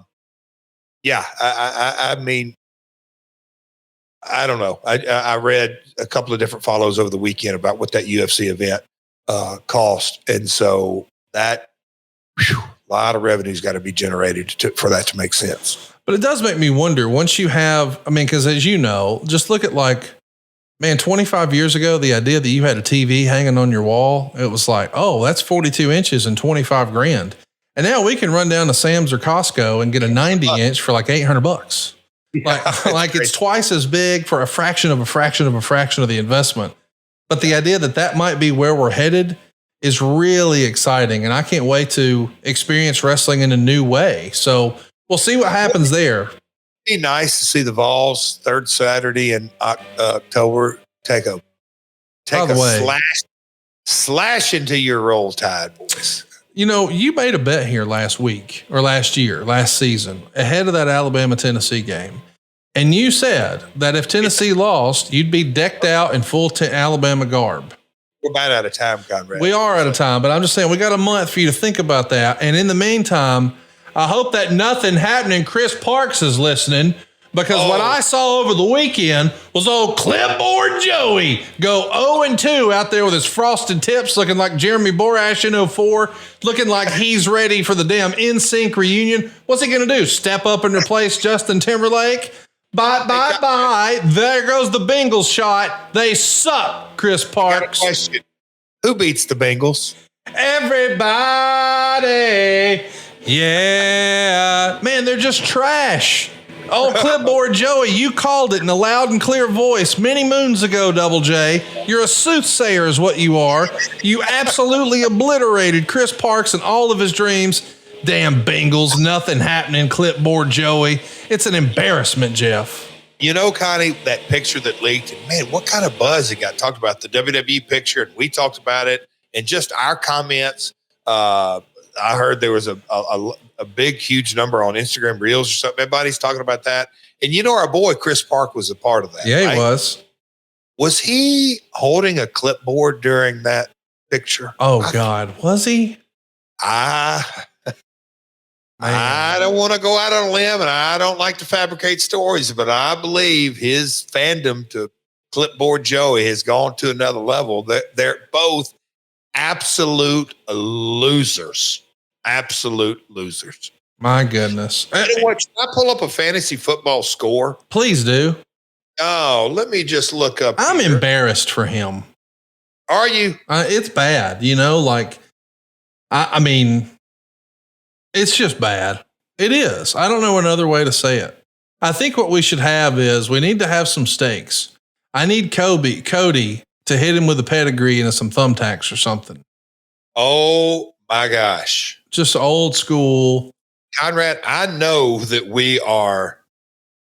Oh. What'd you discover? He's tickled. I feel almost uncomfortable saying this. Share it with us. We need to hear. We need the information. Conrad, I said earlier, I'm a humble guy and I like to do what's best for business. But, you know, TNF, and this is a TNA episode, TNF, Total Nonstop Football, is a fantasy football league that's been going on forever, for years. Like, I think 14 or 15 years. I've been champion 19 out of those 14 years. That's right. I heard that. Yeah, it's amazing. So there's 14 teams. Yep. Okay. Yep. And do you mind guessing? There's two stats. Okay. Total points over the last 2 weeks and one loss record. Yeah. Right. Okay. And sometimes you can score a lot in fantasy and still lose. You can be 0-2 and still be on up there. But let's go with, I tell you what, let's go with the records first. So out of 14 teams, where do you think, where do you think Steelers for Life is at? Wait, out of 14 teams. Wait, Steelers for Life. Is that somebody we know? If I remember correctly, that would be Joe Park. Well, at least it's not Chris Park. If I had to guess, based on his taste, he's 0-2. So on this Yahoo app that I got here, right? Yep. There is 1, 2, 3, 4, 5 teams in the league that are 0-2. He's one of them. He's one of them. So let's go to that next stat. Yeah, the points scored. Of all the points, we've tallied them up for touchdowns, for yards, for catches, defensive scores, special teams, defense. I mean, we've got it all tallied, all the players, the whole shooting match. So I'm just going to let you in on this. There is a team that has 196 points, right, out of the last 2 weeks. And he'd be coming in at 0-2, and he's number 13. Okay? To go in at a whopping grand total of 179.85 points, a full 17 points less than the bottom of the cellar. That'd be Steelers are for life. He is at the bottom of the win-loss and the bottom of the points. And guess who his starting QB is? I kid you not. Clipboard Joey. Bingo. Hey, and guess who his backup is? Not Bryce Young.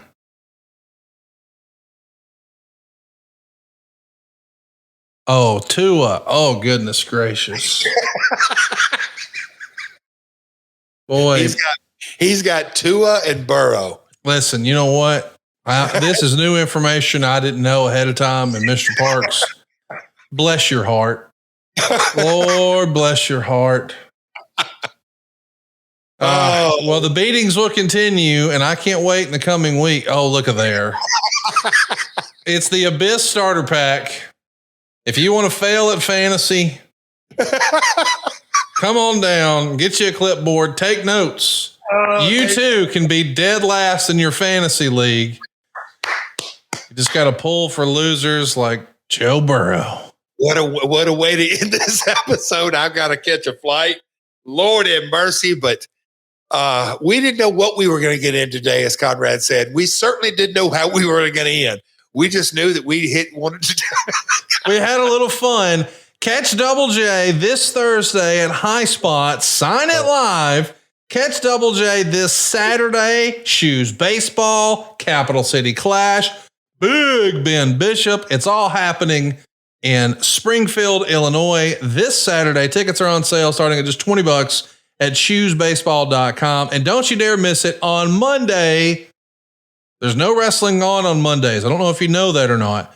Jeff Jarrett and I are going to be at myworldpod.com at 7 p.m. Eastern, and we're going to be answering your questions live and previewing Grand Slam before AEW pulls into Arthur Ashe Stadium to make wrestling history. Join us live. It's totally free. Hit the subscribe button. Turn on the notifications bell at myworldpod.com and be thinking about what embarrassing shit I need to ask Jeff to wear the third Saturday in October. We'll see you next week right here on My World. Peace. Have I told you what I'm helping people with in my real life? Yeah, I'm helping them save money over at savewithconrad.com.